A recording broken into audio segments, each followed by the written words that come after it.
Welcome back to part 3. This is the final chapter of my deep dive with Jay from Grand Welcome Property Management. In parts 1 and 2, we covered buying smart and what management really looks like in the Orlando Airbnb market. Now we're getting into the strategy that separates investors who build real wealth from the ones who lose money or just break even. Jay breaks down the passive income myth, the bedroom count that outperforms everything else right now, what the data actually says about Orlando communities, and the 2 things to inspect before you ever sign a contract. This is the stuff I wish every buyer heard before closing. And all this information is on the house.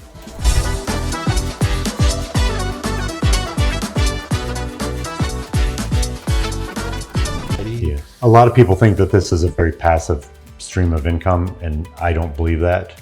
Certainly not for us. Of course, even with you, there's a lot of responsibility still on the table for them.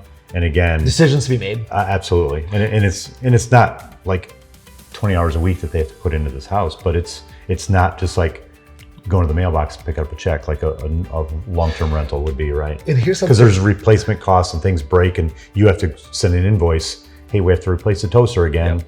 There's missing silverware. We have to buy more. So they have to be involved, and those are tough conversations because they're like, I got to spend more money on this place. When are you going to book it more? Why do I have to keep?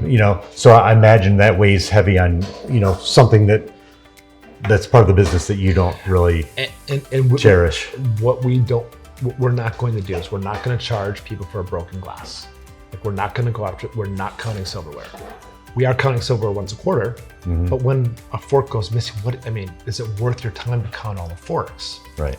You mentioned some people want like everything laid out the perfect way, like with pictures on the doors and here's how it goes. Like, we're not there, because what that looks like is you don't trust your guests. You don't trust your guests. Yeah. Exactly.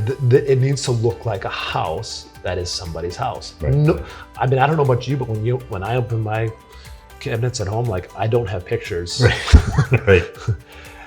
I think my wife feels like she should. I think sometimes the thought, and I don't see that often. I've come across it several times, but I think it's as part of this industry and the workforce is maybe communication, whether they speak Mandarin or Portuguese or whatever, and property managers may not. And so here's a picture, make it look like this, rather than me learning how to speak Portuguese and explain to the cleaning crew how it looks. But it's tacky, and it's a distrust issue. The guest doesn't know why that's there. So to them it seems odd and weird. But I get why it's there. But as a owner or a guest, I wouldn't want to see it. Right. I think it's important. Again, I think like when you're looking at this industry, in the short-term rental industry, what is your goal? And if you're coming into this industry and you're talking to Shawn, you're talking to the right person, you're starting in the right place with a realtor who knows the value of the home. And you have to know the value of the home, and you have to have a very clear goal. So based on getting the right entry and your goals, which can shift over time, like my job is to help you meet your goal. And your goal should be someday to come back to Shawn and sell your home. Yeah. And so how do you get from point A to point B? And to get there, you want to get there as profitable and headache-free as possible. Somebody you can talk to, somebody make you feel comfortable, somebody answer the phone, somebody answer text messages, and someone to not deal with Janie dealing with how do I get in my home at 4 a.m. I pushed the code and it didn't work. So my team picks up the phone and says, okay, ma'am, it's 1111, and then you need to push this button. Oh, that was all it was? Like that doesn't need to be, that's right. Frankly, I don't have that call either. Yeah. But that's why we have a staff around the world who answers those questions. Okay. Really quick, I guess maybe let's talk about like important things that owners may not think of that when I'm walking through a home, I'm pointing out all the bad stuff. Because like this is going to cost you money, and you're going to have to replace all the mattresses because they're 12 years old, and the carpet's gross and it needs stretching. But things like automation, pool equipment, having alarms on the doors or heavy doors that automatically close so your air conditioner isn't heating the garage or the lanai, thermostats. How much do the owners need to spend on that, be involved in it? Or do you have the same thing in all your homes? Like this is the door lock we use so that I know exactly how to get in it, and the thermostats and the pool equipment, so that my tech people that are answering the phones at 3 a.m. know how to troubleshoot, because it's all the same. Yeah, it's funny you say that. We've found that the techiest homes are the ones with the most problems. Okay. Like the ones that are the most smartest homes, not thermostats. Like, it's nice to have like a thermostat that resets to a reasonable temperature twice a day. Like, you don't need it stuck at 68, just pumping out cold air all the time. A smart thermostat with a schedule that they can't mess with is indeed a smart thing. All right. But for like a smart lock that you can keep an eye on, like, it's wet here. Like in July, it rains a lot. Yeah. And there's electronics out there on the front door. There's electronics out at the pool area. And so the less techy the home is, generally the easier it is for the guest. We just use a as simple lock as possible. Okay. That's gonna stand the test of time. That's not gonna have problems. That's not gonna have issues. It's nice if we have one that gives us an alert that there's a problem.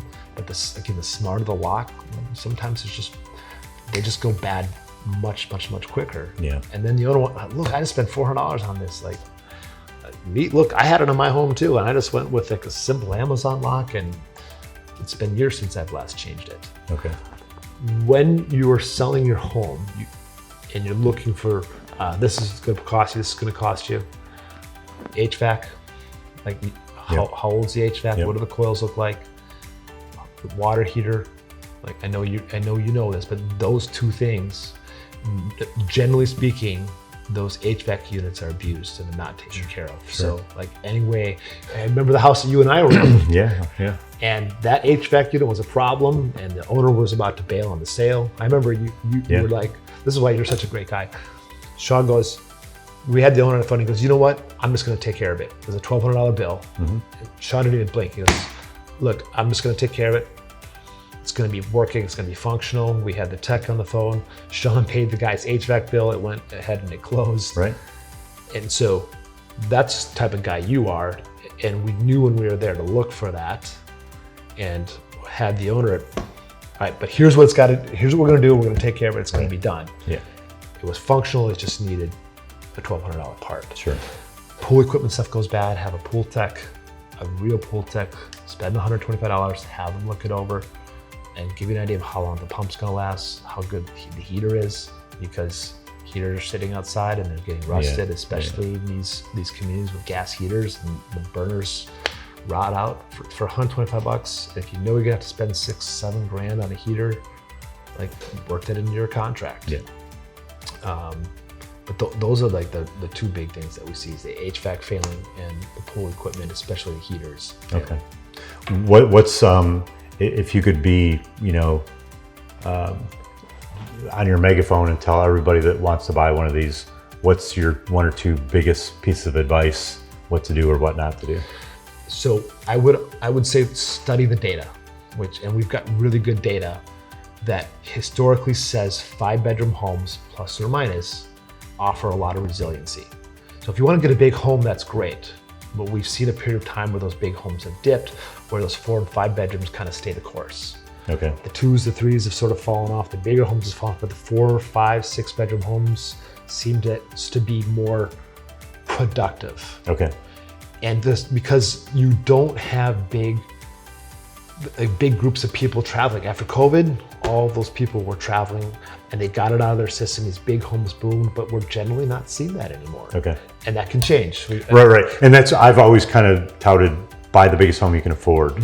And generally that's not the biggest home that there is. It's not a 9-bedroom home. It's a 6 or 7, which is right in line with, that can still be 2 families.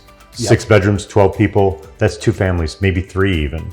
So you're still capturing either mom and dad and Susie and Billy, or you're capturing them and their cousins, or you're capturing them and their neighbors, that they're saving money. So you're getting the biggest bang for your buck. You're not trying to fill a 9-bedroom home with 18 or 22 people. That is more hard to find that client. But the budget is split more ways, but it's harder to find the client in the first place. But if you're looking at that 10-bedroom home, can you look at buying 2 5-bedroom homes? Yeah. Because you just have to look at the numbers. And I would just at least encourage your clients to have that conversation. If you're looking to house 22 people, you want to do 11 or 11, and maybe there's a better return there. Or maybe, as you're saying, you continue to push in those big homes, because some of the communities like Oak Island Harbor comes to mind, because $40 HOA. If you can buy 2 5-bedroom homes with a $4 HOA versus, I'm just using Margaritaville because it's thousands of dollars, and everybody knows this. And that's not going to change. We could do this 10 years from now, and people probably be slapping their head still like, oh my God, the dues are incredible there. So we'll look at that. But if you want to live in Margaritaville and you want to have that experience, lifestyle, and you want to have the $10 beers, then go for it. But generally speaking, those homes will never cash flow. But the people who are owners in those homes, they generally don't care about that. They're coming to their home for several months in a year, and they want to have that experience at the pool, the quick access to Disney. What is it that you're looking for the experience for you and your family? Because the experience that you want to have, those are probably the guests that you're going to attract, and like does always tend to attract like. Yeah. Okay. And that wraps up all 3 parts with Jay from Grand Welcome. To reach out to him directly, check out his information in the description box below. And if you've been watching this whole series and you're serious about investing in the Orlando Airbnb or short-term rental market, the next step is simple. Grab my Smart Investors Playbook, and then let's get on a call. Link is in the description or the QR code on the screen now. I work with out-of-state and out-of-country buyers every single day, and I can tell you there is no substitute for having the right team on the ground here in Orlando. Jay on the management side and me on the real estate side. Reach out. The number's in the description box below. And let's make sure the next property you buy is actually the right one. I'll see you in the next video, and as always, all this information is on the house.